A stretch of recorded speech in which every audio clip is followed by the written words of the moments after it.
Coming up today, South Korea and Mongolia agreed to strengthen bilateral cooperation in a number of social and economic fields at summit talks in Seoul. The outgoing 19th National Assembly is holding its final plenary session. More than 100 pending bills will be approved, but thousands more will be scrapped. First, Korea's producer prices rose for the first time in almost a year in April on rising oil and steel prices. Stay tuned for these stories and more.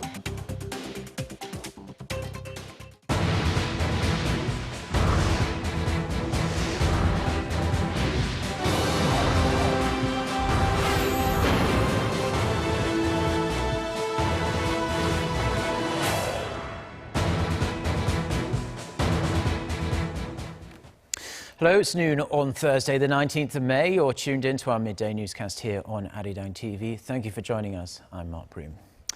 We begin at the presidential office of Cheongwade, where the leaders of South Korea and Mongolia are about to have lunch together following summit talks this morning. The two countries have sealed deals aimed at expanding exchanges and economic cooperation. Our presidential office correspondent Song Ji-sun has the details. President Park Geun-hye sat down with her Mongolian counterpart, Taeyak, in Elbek-Dort on Thursday for a summit aimed at upgrading their comprehensive partnership. First, the two leaders agreed to expand people-to-people exchanges by increasing flights between the two countries. Occupancy currently tops 90% in peak seasons, as the number of flights has not increased in a dozen years. But ahead of its launch of a new airport in 2018, Mongolia will allow more carriers to fly the Incheon-Ulaanbaatar route, in addition to launching a Busan-Ulaanbaatar route this summer. Given the expected increase in carry-ons, Seoul and Ulaanbaatar vowed stronger cooperation in quarantine inspections for animal and plant products. Mongolia is the fifth largest country for smuggled beef, and Korea is hoping the regulations will help curb the problem. The two leaders also signed MOUs on construction and urban development, through which Seoul exports its smart city model. Through its Economic Development Cooperation Fund, Korea will help finance 10 development projects in education, energy, and transportation worth $1.2 million. Song Ji-sun, Arirang News. The final plenary session of the outgoing 19th National Assembly is currently underway. Lawmakers are in the process of approving scores of undisputed bills. Our Ji Myung-gil joins us on the line with more. Myung-gil. Hello, Mark. After 11th-hour negotiations, Korea's three major parties agreed to pass 134 non-contentious bills on Thursday. However, around 10,000 bills have been scrapped as they failed to receive final parliamentary approval. Government-backed bills such as the four labor reform bills and a bill to promote Korea's service industry did not reach the floor due to the opposition's dissent. The opposition parties have been asking for revisions to a special law to extend the operation period of an investigation into the 2014 Seoul ferry disaster, but failed to reach an agreement with the ruling bloc. The outgoing 19th National Assembly has the dubious honor of being dubbed a vegetative legislature by critics who point out that it passed a record low number of bills. Meanwhile, the three parties have agreed to hold their first meeting with the finance minister and other government officials on Friday to discuss ways to revitalize the economy. Myung-gil, how are preparations going for the 20th Assembly that begins in less than 2 weeks now? Well, Mark, not much significant progress has been made yet, but the full leaders of the three leading parties will meet this afternoon to discuss on how to fill more than a dozen parliamentary panels. The parties are scrambling to seize the chairmanship of key committees and remain divided over who should take the prized National Assembly Speaker position. The main opposition Minju Party of Korea insists one of its lawmakers be named Speaker since it has the most seats now. The ruling Centennial Party, which has one fewer seat, has expressed reservations about that happening. The minor opposition People's Party, which won more than 30 seats in last month's election, is siding with the Minju Party on the Speaker post and is vying to take one of the co-vice Speaker positions. I'll have more updates throughout the day. Back to you.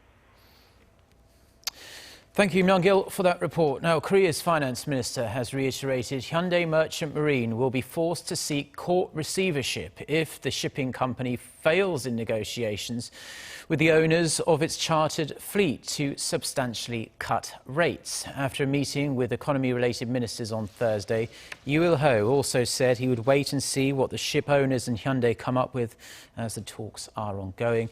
Just yesterday, the shipper and its creditors and ship owners met with the goal of slashing charter rates, but were unable to reach an agreement. The government, which runs the company's main creditor, Korea Development Bank, has set a deadline for finishing talks that expires, in fact, on Friday, tomorrow.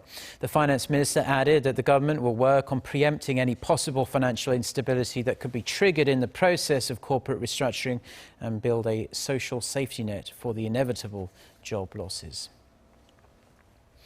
Korea's producer prices rose for the first time in 11 months in April on the back of a recent pickup in oil prices. The Bank of Korea says prices edged up 0.2% last month from the previous one. Prices of industrial products like petrochemical goods and steel products led the rise, increasing 0.2%. The price of Dubai crude, Korea's benchmark, rose over 10% in April compared to a month earlier. From a year earlier, however, producer prices were down about 3%. The US Federal Reserve will likely raise interest rates in June if economic data turns out to be positive. This is according to the minutes from the Fed's April policy meeting released on Wednesday local time. Most Fed policymakers held this view, showing that the US central bank is much closer to raising rates than Wall Street had anticipated. Most participants judged that if incoming data were consistent with economic growth picking up in the second quarter, labour market continued to strengthen and inflation made progress toward the Fed's 2% target, then it would be appropriate to hike rates next month. Most interpreted the steady improvement in the labour market as an indicator that the underlying pace of economic activity in the US had not worsened. A number of Korean consumers are looking to file a class action lawsuit against Nissan Motor over claims the Japanese auto giant manipulated emissions tests on one of its models. Kim Hae-sung has the details. Nissan Motor could be called to court to answer some tough questions over the Korean government's claims it fiddled emissions test results. The proposed suit will call for the Japanese automaker to offer local owners of the Qashqai SUV a full refund and damages. Local law firm Padin says it plans to sue Nissan Korea and the head of Renault-Nissan Alliance, Carlos Ghosn, on behalf of over 30 Koreans who bought the vehicle. The latest move comes a matter of days after Korea's Environment Ministry announced that Nissan had manipulated emissions results on the SUV. The ministry tested 20 diesel cars sold in Korea after the Volkswagen scandal broke last year and found Nissan used a similar defeat device to ensure the Qashqai passed stringent diesel emissions tests. 814 Qashqai vehicles have been sold in Korea since November of last year. The auto giant said it has not and does not employ illegal defeat or cheat devices in any of its cars. Lawyers from Padin, which is also handling a class action against Volkswagen's Korea unit, say they expect to file the Nissan complaint next week. Kim Hae-sung, Arirang News. Now, if North Korea has succeeded in miniaturizing a nuclear weapon, it's highly likely it has made it small enough to fit on a medium-range Nodong ballistic missile. A former head of South Korea's Air Defense Artillery Command said in a statement on Thursday that Pakistan possesses missiles that were developed based on the North's Nodong missile and that North Korea acquired nuclear weapons technology in return. His claim is based on interviews with defectors who testified that the North has succeeded in making nuclear warheads similar to those made by Pakistan, which are small enough to fit atop of a missile. The Nodong missile, developed in the 1990s, has a range of some 1,300 kilometers.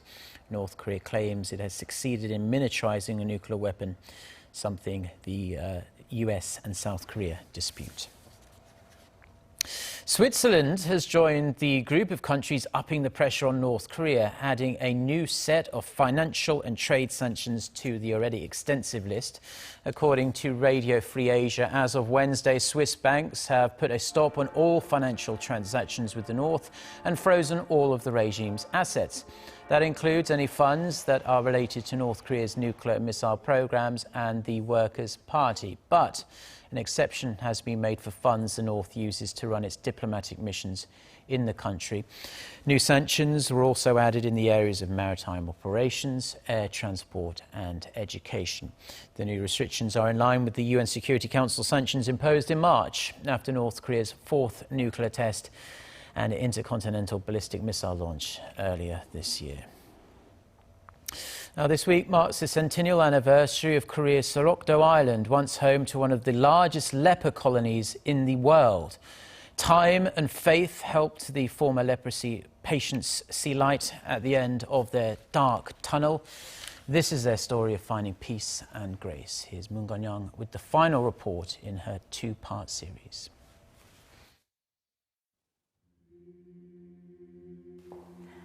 The church has an extra special place for all those living in Sorokdo Island.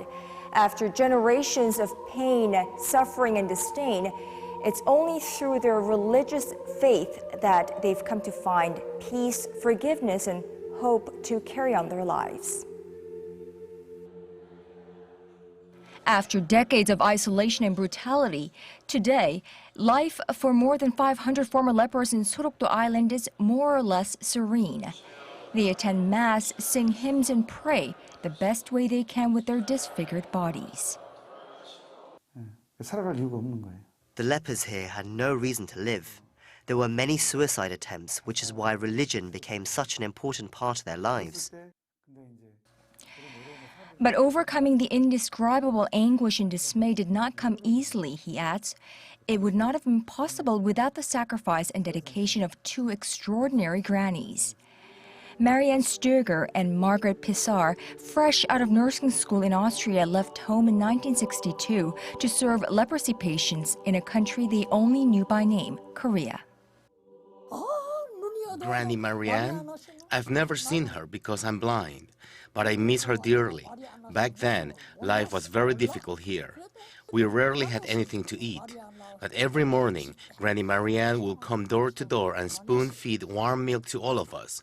Milk, clothes, socks. Marianne and Margaret brought huge changes to our lives. When no one else wanted to touch our wounds, even with gloves on, they treated our bleeding wounds with their bare hands. They came and touched us, took care of us like no other had ever before. And one day in 2005, when they turned 70 years old, when they felt they could no longer be of help to the people in Sorokdo, Marianne and Margaret picked up and left, empty-handed. Through the love and sacrifice of these grannies and decades of despair and sorrow, the lepers here tell me the days of isolation and fear are fading. Years of neglect have been followed by peace and dignity. I don't think it's right to feel sorry for the people of Sorokdo, to look at them with pity. I hope they can be perceived as brave survivors who overcame their tremendous pain and sorrow and found peace and grace, who can provide consolation to the rest of the world. Because small wounds are healed when they meet big wounds. Moon Gon-young, Arirang News, Sorokdo. This year's International Modern Dance Festival is in full swing in Seoul, with a program featuring artists from Korea and abroad. On stage, audiences will find innovative but accessible works by both emerging performers and veterans in the field. Lee Ji-won with this report. The dancers move swiftly yet powerfully across the stage. They appear to be in the same place but are facing in different directions. Their actions are a physical expression of the numerous relationships that come and go in a lifetime, a theme explored in the piece Are We Together Now by choreographer Kim Hae-yoon. Among the countless meetings and farewells people experience, people usually have a stronger memory of the goodbyes. But in fact, all partings begin with a first encounter. We wanted to show that a relationship is realized in the act of separation. The piece is one of the opening performances of this year's International Modern Dance Festival, or Morafe, which kicked off on Wednesday. It's also part of the festival's competition program Spark Place, which aims to provide performance opportunities for emerging choreographers. During our journey to this final performance, we received a lot of feedback from the judges. The comments helped me grow and become a better choreographer, but I've also learned to filter out the comments that didn't fit the intention of the piece. The festival also features renowned companies from around the world, including the Scottish Dance Theatre, which is known for its accessible, thrilling contemporary choreography. The group provided the festival's other opening program with a double bill that included two works, Process Day and Dreamers, which showcase the dancers' dynamism and invite the audience to go on an emotional journey with the performers. I think that you can really enjoy yourself in the first piece, Dreamers. It's really funny. If you can see their faces, they're pulling faces at each other like children, they're laughing like cartoons. The whole thing feels like a big cartoon. And then in the second piece, I think it's really about just opening up your mind, and just really going on the journey with it and just letting it change the way you feel. The festival continues through May 29th with works by artists from Korea and abroad. 이지원, Arirang News. Now we're starting to feel the early sizzle of summer here in Korea. The weather today calls for clear blue skies across the country, with the mercury expected to soar to unusually warm levels yet again. In fact, Seoul can expect an afternoon high of 32 degrees Celsius, the highest so far this year. Plus, as of 11 a.m., around an hour ago, a heatwave advisory was issued in northern Gyeonggi-do province, which is just outside of Seoul. Other regions can also expect even hotter conditions than yesterday, with temperatures nationwide hovering around the 30-degree level. The heat wave is also accompanied by an ozone level advisory classified as bad.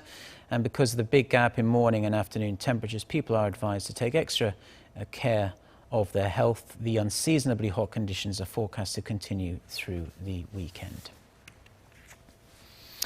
And with that, that's all we have for now on this Thursday lunchtime here in Seoul. I'm Mark Broom. Thank you as always for watching. We'll be back throughout the day with more newscasts. So until then, goodbye.